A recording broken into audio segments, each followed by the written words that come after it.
बुद्ध कहते हैं एक पल में एक दिन को बदला जा सकता है और एक दिन में एक जीवन को बदला जा सकता है और एक जीवन इस दुनिया को बदल सकता है। अगर आपके पास खाने के लिए भोजन है, सोचने के लिए समय है कि आप कौन हैं, क्या है, ये जीवन क्यों जी रहे हैं, तो आप बहुत भाग्यशाली हैं। क्योंकि इस दुनिया में बहुत सारे लोग जिनका पूरा जीवन इसी बातों में निकल जाता है कि आने वाले दिन में भोजन की व्यवस्था कहाँ से होगी। शाम को सुबह के भोजन के बारे में सोचते हैं और सुबह शाम के भोजन के बारे में सोचते हैं। इनकी ज़िंदगी इसी अंतराल में गुजर जाती है। आज हम एक प्रश्न लेते हैं कि यदि हम बुद्ध के बताए जीवन मार्ग को ले लेते हैं, तब हम ना तो सुख कर पाते हैं और ना ही किसी के जाने का एहसास। तब इस प्रकार के जीवन का क्या मतलब रह जाता है। और अगर हम भिक्षु बन जाए और इस संसार की सभी चीज़ों को त्याग कर दें, तब हम क्या प्राप्त करेंगे, हमारी अगली मंजिल क्या होगी। इस दुनिया में बहुत से लोग अपने जीवन से बहुत प्रेम करते हैं, जबकि वो अपने जीवन को जानते तक नहीं, फिर भी अपनी चलती हुई सांसों को संभाल कर रखना चाहते हैं। सबको यही डर है कि सांसें कहीं थम न जाए। जीवन बहुत विशाल और अनंत है, लेकिन जीवन को आप जानते हैं वो बहुत छोटा सा है। बचपन से लेकर जवानी तक और जवानी से बुढ़ापे तक का सफ़र बहुत तेज़ी से निकल जाता है। इस बीच हम बहुत से एहसास करते हैं, किसी के दुख का एहसास, किसी के सुख का एहसास, किसी को खो जाने का एहसास और किसी से ईर्ष्या का एहसास। ईर्ष्या, लालच, वासना और ऐसी अनंत इच्छाएं खत्म नहीं होती।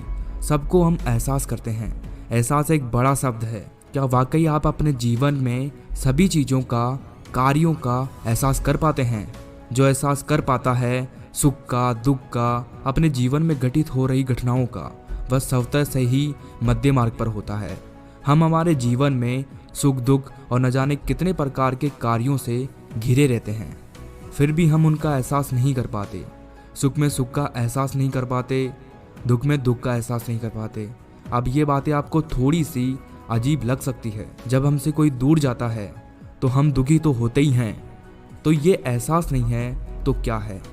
आप सुखी हैं, आपके पास सब कुछ है, तब आप क्या कर रहे हैं? क्या आप उस सुख को पहचान रहे हैं जो तुम्हारे चारों तरफ पड़ा है, या फिर प्लानिंग कर रहे हैं फ्यूचर की कि मुझे क्या करना चाहिए, मुझे वो करना है, मुझे वो करना है। जरा ध्यान दीजिए, अपने सुख के समय आप क्या करते हो? आप सब कुछ करते हो, लेकिन सुख का एहसास कभी नहीं करते। और जैसे ही आपसे ये छिन जाता है, सुख चला जाता है, वैसे ही आपको आभास होता है कि कुछ चला गया। आपको महसूस होता है कि सुख था जो चला गया और अब जो रह गया है वो दुख है। लेकिन क्या आपको दुख का एहसास होता है? नहीं। जिस प्रकार सुख का एहसास नहीं हुआ, उसी प्रकार दुख का एहसास भी नहीं होता है। दुख पर केवल दुखी होते हैं, कोशिश करते हैं उस सुख को लाने की जो चला गया। एहसास आपको ज्ञान देकर जाता है, जबकि दुख आपको पीड़ा देकर जाता है। जब भी कोई नई वस्तु, कोई नया कर्म, नया जीवन या नया स्थान हमारे जीवन में आता है, तो नया आभास लाता है कि हमारे जीवन में कुछ नया आया है। लेकिन आभास का क्या काम होता है? ये आता है और चला जाता है। एक नया शादीशुदा जोड़ा इस आभास को जानता है। पति को अपनी पत्नी का आभास होता है, इसीलिए वो उसे भली भांति जानता है। उसके कर्म को बड़े ध्यान से देखता है। पत्नी को उसके पति का आभास होता है, उसे भली भांति जानती है, इसीलिए उसे उसके कर्म का आभास होता है। लेकिन आभास तो आभास होता है जो धीरे धीरे चला जाता है। तब पति पत्नी को दोनों को एक दूसरे का आभास नहीं रहता है। रह जाती है तो केवल एक पकड़। पति पत्नी को पकड़ कर रखना चाहता है कि यह कहीं छूट ना जाए, और पत्नी पति को पकड़ कर रखना चाहती है कि यह कहीं चला ना जाए। ये सब कहते नहीं है एक दूसरे को, लेकिन मन की गहराइयों में यही होता है, और इसका तो इन्हें आभास भी नहीं होता। दोनों सोचते हैं कि वो खुद सही हैं। क्या आप नहीं सोचते कि आप सही हैं? बुद्ध का दिया मध्य मार्ग एक खास मार्ग है जो हमें आभास से एहसास तक जोड़ता है। एक व्यक्ति ईर्ष्या करता है, और जिससे भी वो ईर्ष्या करता है वो उसका बुरा चाहने लगता है ताकि वो उस व्यक्ति से श्रेष्ठ हो जाए।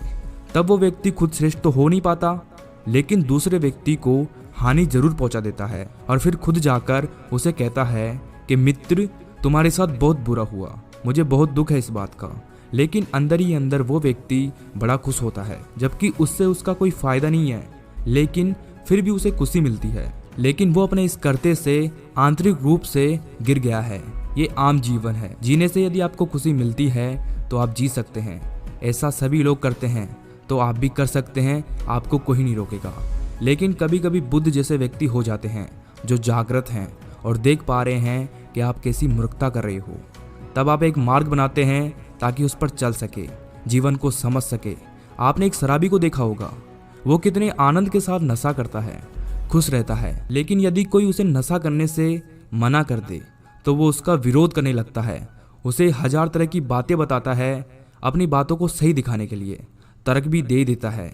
वो समझता है कि नशा ही जीवन है, जो सुख यहाँ पर है वो कहीं और नहीं है।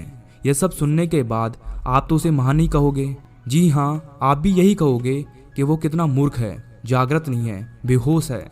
जब वो होश में आएगा ना तो नशे से बाहर आएगा, तब हम उससे बात कर लेंगे। और यही स्थिति हमारे और बुद्ध के बीच है। वो जागृत हैं, सब भली भांति देख सकते हैं।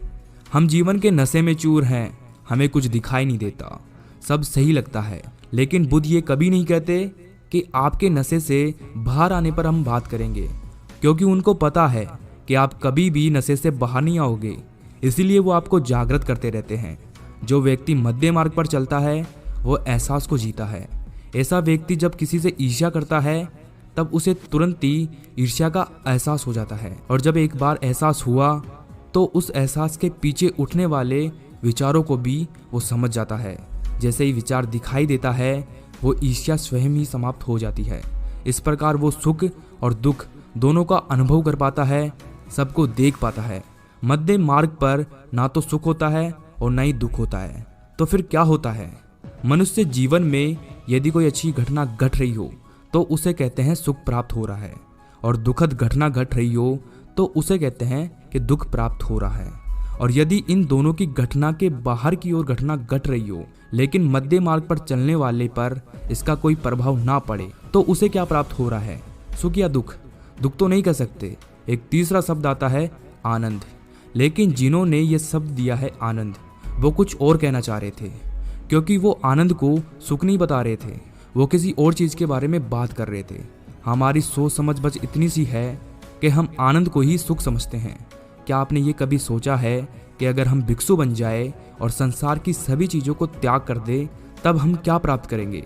हमारी अगली मंजिल क्या होगी? आपको कुछ भी नहीं मिलेगा, आपको कुछ भी प्राप्त नहीं होगा।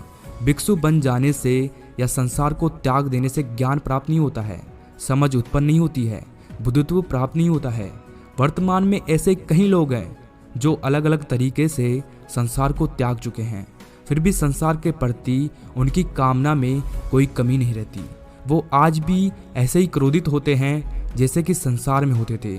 वो आज भी ऐसे ही दुखी होते हैं जैसे संसार में होते थे। वो आज भी उतने ही अंधेरे में हैं जितने संसार में थे। केवल वस्त्र और जीवन के तरीकों को बदल देने से हम जागृत नहीं हो जाते। ये तो अंदर की प्यास है, जहाँ हमें लगता है कि हम कुछ गलत कर रहे हैं, कुछ तो है जो हम छोड़ रहे हैं। हम पारंपरिक जीवन में विश्वास नहीं कर पाते हैं। संदेह का बीज हमारे भीतर होता है। हम लोगों के लिए लड़ते हैं, लोगों की मदद करते हैं, मदद करने पर एक हसीन आनंद प्राप्त करते हैं। आपने भी देखा होगा कि कुछ लोग लोगों की सेवा में लगे रहते हैं, जानवरों की सेवा में लगे रहते हैं, बिना किसी लालच के प्रकृति की सेवा में लगे रहते हैं, और उसके लिए वो अपने जीवन की परवाह भी नहीं करते हैं। अब हम सवाल खड़े करते हैं, कुछ इसका जवाब अंदर की तरफ तो कुछ बाहर की तरफ खोजते हैं। लेकिन आवश्यकता क्या है? आवश्यकता है स्वयं से अपना मार्ग खोजना, उस मार्ग पर चलना, उस मार्ग को पूरा करना। बुद्ध कहते हैं अपना दीपक खुद भरो, उसकी रोशनी में आगे बढ़ो। जो अपना उत्तर बाहर की ओर खोजते रहे वो ढूंढते ढूंढते थक जाएंगे। वो अपने स्वयं के अनुभव से अंतर की ओर मुड़ जाएंगे, और जो अपना उत्तर अंदर की ओर ढूंढ रहे हैं, जब वो ढूंढते ढूंढते थक जाएंगे तो वो सुनने में उतर जाएंगे। सुनने महा उत्तर है, और उसके लिए उन्हें परिवार छोड़ने की आवश्यकता नहीं है, और न ही भिक्षु बनने की आवश्यकता है, और न ही सन्यासी बनने की आवश्यकता है। यदि आपके अंदर प्यास है तो आप पानी ढूंढ ही लोगे। अगर हमें ये सब मिल भी गया तो हमारी अगली मंजिल क्या होगी? यह सवाल बेहद पेचीदा है, क्योंकि हर बात को कहकर हर बार समझाया जा सके ऐसा करना थोड़ा मुश्किल हो जाता है। जबकि शब्द और समझ सीमित हो, इस बात को समझाने के लिए ब्रह्मांड, उत्पत्ति, समय, निर्माण, प्रकृति, कर्म, मनुष्य और उसके कर्म, कर्म का लेखा और उसके प्रभाव और उसके उत्पन्न चक्र और उस चक्र की संपत्ति और मोक्ष, और फिर मोक्ष के बाद उस निर्माण को समझाना होगा जो अभी संभव नहीं है। जो इन सब बातों में उलझकर हम अपने ध्यान के इस छोटे से क्षण को खो सकते हैं जो हमारे दिए को प्रकाशित कर सकता है। आपको एक काल्पनिक कहानी सुनाते हैं। दो बिल्लियां थी, गुरु बिल्ली और शिष्य बिल्ली। गुरु बिल्ली की सोचने और समझने की क्षमता बहुत अलग थी। वो इंसानों को बड़े ध्यान से देखती थी और उसे समझने की कोशिश करती थी। ध्यान से देखने के कारण उसके अंदर ध्यान का उदय हुआ। उसने कुछ ऐसा एहसास किया जो केवल मनुष्य के लिए करना ही संभव था। तब एक दिन उसे मोक्ष का ज्ञान प्राप्त हुआ। उसने ये बात शिष्य बिल्ली को बताई तो शिष्य बिल्ली ने पूछा कि मोक्ष से क्या होगा। गुरु बिल्ली ने कहा, मैंने सुना है कि सब समाप्त हो जाता है, कुछ भी नहीं रहता, मैं भी नहीं रहूंगी। शिष्य बिल्ली ने कहा कि ऐसे मोक्ष का क्या फायदा जब हम ही ना रहें। मुझे तो ऐसे ही आनंद आता है, मजे से चूहे मारकर खाओ। इस जीवन में कितना आनंद है, इस जीवन में सुख है, दुख है, सब कुछ तो है। फिर इस मोक्ष का पाकर क्या करना है? तब तो ये सब कुछ पीछे छूट ही जाएगा ना। जहाँ ये सब कुछ मिलेगा ही नहीं, वहाँ पर जाकर क्या फायदा। गुरु बिल्ली ने कहा, मैंने ध्यान किया है, इसमें मुझे एक अलग ही अनुभव हुआ है जो मुझे बिल्ली रहते हुए कभी नहीं हुआ। मैंने अलग एहसास किया है। जब ये सब इतने अजीब हैं तो मोक्ष कितना अजीब होगा। मैं उसे भी जानना चाहती हूँ, भले मैं ना रहूँ तो भी चलेगा। और एक दिन ध्यान करते करते गुरु बिल्ली मोक्ष को प्राप्त हो गई। उसकी मृत्यु हो गई। शिष्य बिल्ली ने कहा, अजीब पागल गुरु बिल्ली थी, अपना पूरा जीवन ही व्यर्थ में गुजार दिया।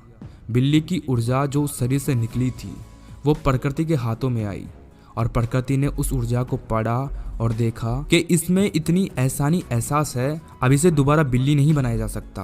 अतः उसे बिल्ली होने से मोक्ष मिला और उसे इंसानी रूप में जन्म मिला। और फिर वो दोबारा उस घर में आई जहाँ उसने बिल्ली बनकर वक्त बिताया था। उस घर में अभी भी वो शिष्य बिल्ली चूहे पकड़ रही थी। आप सोच रहे हैं कि वो बिल्ली जन्म लेकर वापस आई, लेकिन वो बिल्ली समाप्त हो चुकी थी, उसे मोक्ष मिल चुका था। अब वो बिल्ली बड़ी हो गई थी। उसे अगर आप बिल्ली कहेंगे तो वो आप पर हंसेगी कि आप पागल हो, क्योंकि वो अब इंसान है। दोस्तों, आपने इस वीडियो और कहानी से क्या सीखा कमेंट करके जरूर बताएं। Thanks for watching. Subscribe now पीडीओल मोटिवेशन।